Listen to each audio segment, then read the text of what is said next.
the old subway map, faded to the color of bone, hung in the vestibule of Archive Station Epsilon, like a cathedral window pieced together from someone else's forgotten faith. Mara traced the cracked lamination with a fingertip, naming the vanished stops in a whisper: Astor, Canal, Fulton. 70 meters above her head, wind howled through the debris of Midtown, rattling sheet metal gutters and throwing fine ash against the sealed ventilation louvers.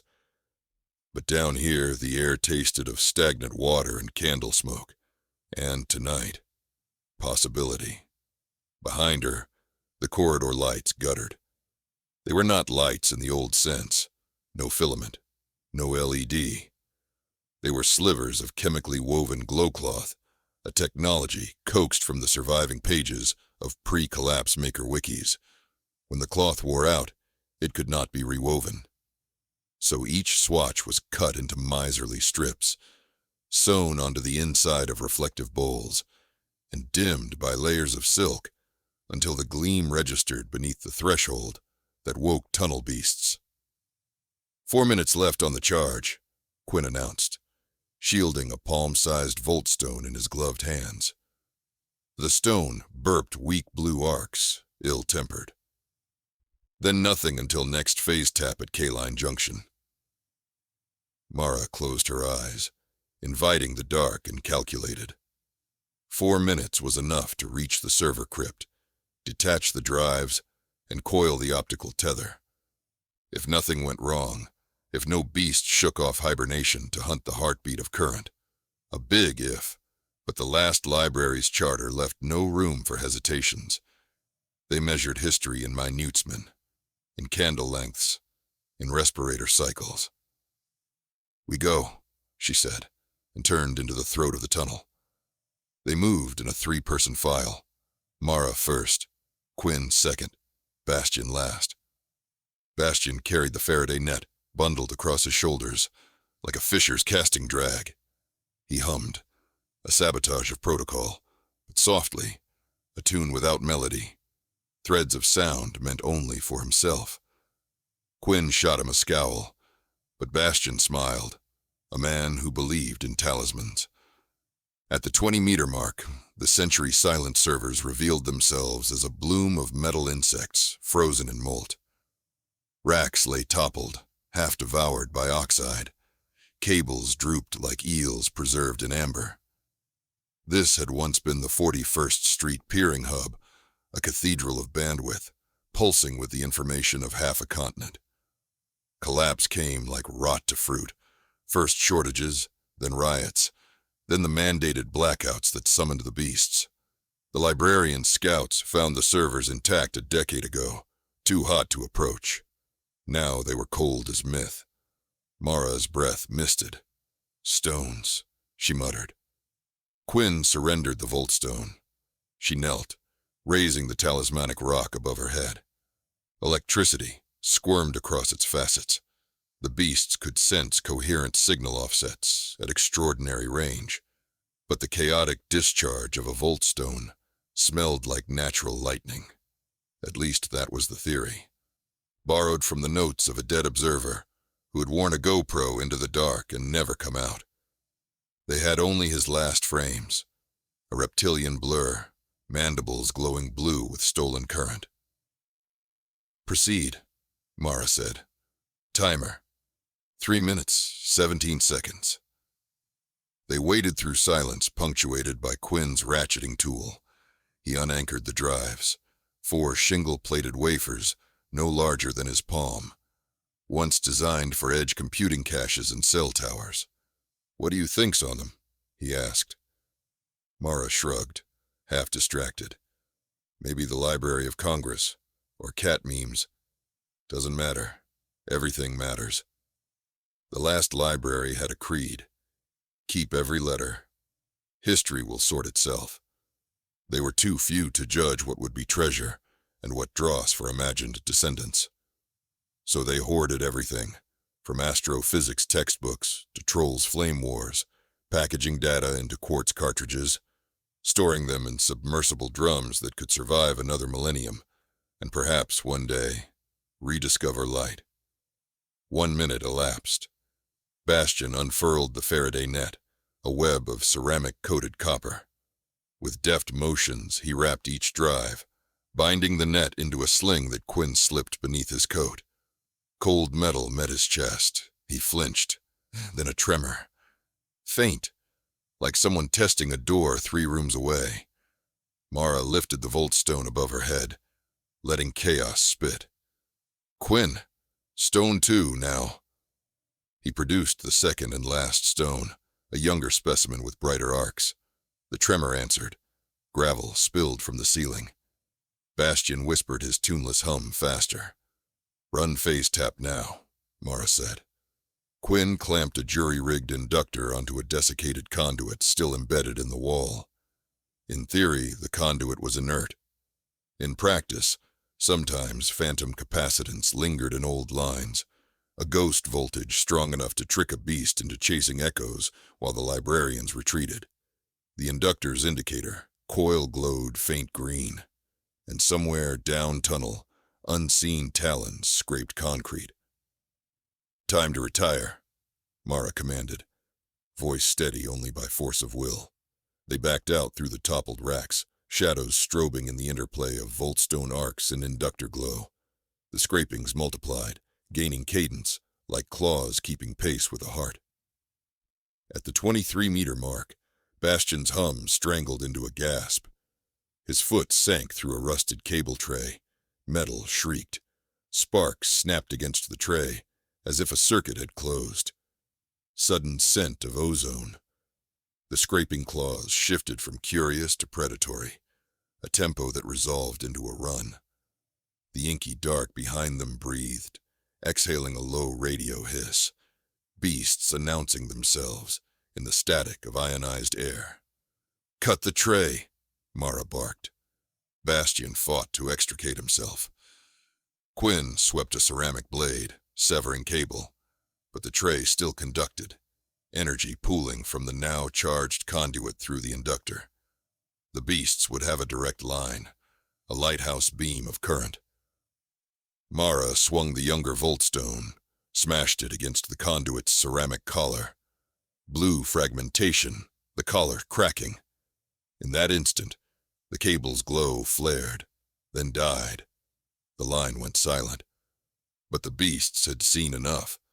In the blackness, a geometry of eyes flared electric blue. First one pair, then a dozen, all closing.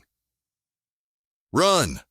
Mara threw the shattered voltstone at the advance, bought microseconds. She grabbed Bastian under his arm. Quinn seized the drives. They sprinted. Air roiled as if an oncoming subway compressed it. The beasts accelerated, legs making no sound, only the teeth of their foot jaws rasping the tunnel floor. A service hatch loomed on the left, painted decades ago with a green cross. Quinn punched the rusted latch. It refused. Bastian slammed the hatch with shoulder and momentum. Hinges shrieked open. They spilled inside, banging the hatch shut just as a beast's mandible struck steel, denting metal inward like tin. Mara shot the slide bar. Darkness hugged them, thick as grief. She lifted her remaining voltstone. Its energy flickered dangerously near threshold, and listened. The beasts prowled outside, claws skittering, snouts sniffing for current. Minutes passed, or hours. The librarians breathed through scarf filters, lungs echoing. Eventually, the scrapes withdrew. Bastian whispered, I thought they'd tear right through. Steel has no seam, Mara said. They prefer concrete. Volts? Quinn asked. 30 seconds. She cradled the stone against her sternum to bury its signal inside her own body. We need an alternate path. Quinn unrolled the evac map in dim phosphor paint. The hatch opened into Maintenance Annex 12C, a warren of inspection ducts that once carried fiber bundles. Those ducts ran deeper, intersecting the abandoned aquifer tunnels. Legend said the mainline aquifers still connected to Medial City Archives, 2 kilometers southwest. Bastian exhaled. That's beast territory, yet no alternative shimmered on the map. Beasts hunt electric breath, Mara responded. In aquifer channels, water-dampened signal. We move now without stones. But the drives, Quinn objected. Mara touched the Faraday sling where it nestled. They'll sleep. She extinguished the stone by plunging it into a pouch filled with saline-soaked graphite shavings. The pouch swallowed light, hissed, and fell inert. Now only the faintest photoluminescence from the evac map existed. They descended the inclined duct, crawling, knees sliding over dust that smelled of mold fossils. Minutes blurred. Sometimes Mara heard water. Sometimes the faintest echo of claws far above. She counted handspans, recited lines of banned poetry to still her heart. I have known the arms already, known them all. The line soothed some part of her that still mourned the surface world. Quinn whispered, "Who taught you Elliot?" "An emulation shard," she whispered back. "Belonged to a server farm in Bangalore. Found it 4 years ago near Columbus Circle. 80 terabytes of poetry, news feeds, garbage, all equal." Her mouth curved despite fatigue. They reached the aquifer bore, a concrete tube 5 meters wide, slick with condensation. Black water lapped below, knee-height. Bastion unrolled waterproof wraps, sealed the drives, double-bagged them. They stepped in, water kneecap cold, and advanced single file. The tube curved gently. Phosphor algae clung to the ceiling, offering intermittent glow and blue freckles. Mara lifted her gloved hand, signaling stop. She'd heard something unnatural. A subsonic hum. Not beast. It was too steady, too distant. Quinn noticed it too. Eyes widened. "A generator?" he mouthed. "No grids left," Bastion mouthed back. They waded forward until the tube ended in a cavern ribbed with stalactite calcite, green-blue radiance shimmering on the water. At the cavern's heart stood a machine. Rust-brown, squat, vibrating just enough to ripple reflections. A bicycle generator, scavenged, hooked to a belt drive and a low-voltage dynamo, and riding the pedals, head down in trance, a child no older than 12. Mara stepped onto a shard of stone. It clinked. The child looked up, startled. She nearly tipped from the seat, then steadied. Her eyes were wary but determined, and she wore a headlamp made from what looked like Christmas LEDs. Small, but bright enough to wake any beast within 20 meters. Yet no taloned nightmare lunged from the shadows. "Hello?" Mara said quietly, hands raised. The child opened her mouth, closed it, then croaked. "Trade?" Her voice rasped, like she hadn't spoken in weeks. Bastion removed his knapsack's flap, revealing a packet of dried apple chips. The child's eyes glittered. Quinn frowned. "Who guards you?" "Myself," she replied. "Beasts hate the smell of this." She pointed to a tin pail near her feet. Inside lay a slurry of sulfur crystals, mixed with petroleum jelly. "I burn it when I sleep. They stay away." Quinn looked impressed, suspicious. Mara asked, "Where did you get the dynamo?" "Found it in a museum above." She gestured vaguely upward. "I power the relay." She pointed deeper into the cavern to a boxy shape draped with tarp. Beneath, a wireless router board blinked nervously, feeding a coaxial line that vanished into bedrock. Quinn hissed in amazement. "You have a live link?" "Sometimes," she said. "Only a few packets. But I send messages. Anybody still there? Somewhere above." Mara's heart lurched. The library monitored stray packets on static sniffers. They called them ghost pings, incongruous sequences navigating scorched cables. So this was one ghost. She crouched to meet the child's gaze. "What's your name?" "Layla." "Layla, we're librarians. We save stories from before the fall. May we look at your relay? Layla considered. Trade? She nodded at the apple chips. They honored the trade, handing her the packet. She devoured 2 chips, moaning with bliss, then tucked the rest away with ceremony. Okay. Quinn lifted the tarp. The router board was an ancient, rugged model, originally military-grade, encased in resin. Its antenna, a flexible copper leaf, poked into a fracture of the ceiling that must connect to the surface via micro-fissures, enough for a radio whisper. Attached to the router via USB was a flash drive showing corrosion, but functional. Can we copy? Quinn asked. Layla nodded. Everything's open.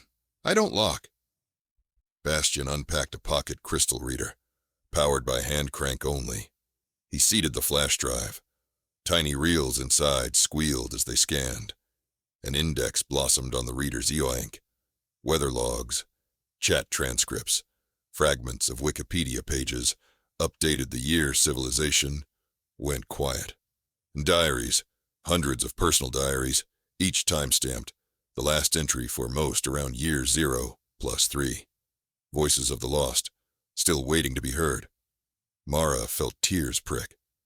Layla, how did you gather these? She shrugged shyly. I listen on frequencies. When the sky's clear, I catch echoes. People say hello into the dark. I keep them. Quinn looked at Mara. We have to take her to Epsilon. Only if she wants, Mara said. Layla chewed another apple slice, thinking. Your place safe? As safe as anywhere, Bastian said. More food, books, friends. Layla nodded slowly. Okay, but Relay stays. I come visit. Mara smiled. Deal. Yet logistics loomed.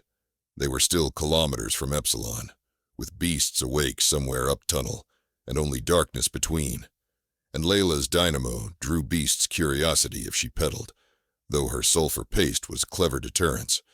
They needed escort. Bastian unrolled rope, fashioned a harness for the drives in Layla's flash. Quinn plotted their course. Instead of returning through the maintenance ducts, they could follow the aquifer further, exit near the disused path tunnels, then ascend a ventilation shaft adjacent to Epsilon's cistern. Longer, but water would mask their trace. They set out. Layla led. She knew the pool's shallows. Water reached waist level at worst. In dim algae light, they moved like ghosts. Now and then Layla whispered facts. 3 meters left, floor drops, or smell that iron. Means exit is close. After an hour, the water began to recede. They found the ventilation shaft. Vertical. Ladder rungs missing. Quinn produced a carbon fiber grapple, shot it upward. It caught on a beam. One by one they ascended. Layla first on Mara's back, then the others. Emerging, they discovered a narrow service hallway, carpeted in century-old dust, across which rodent tracks marbled like calligraphy. No beast prints.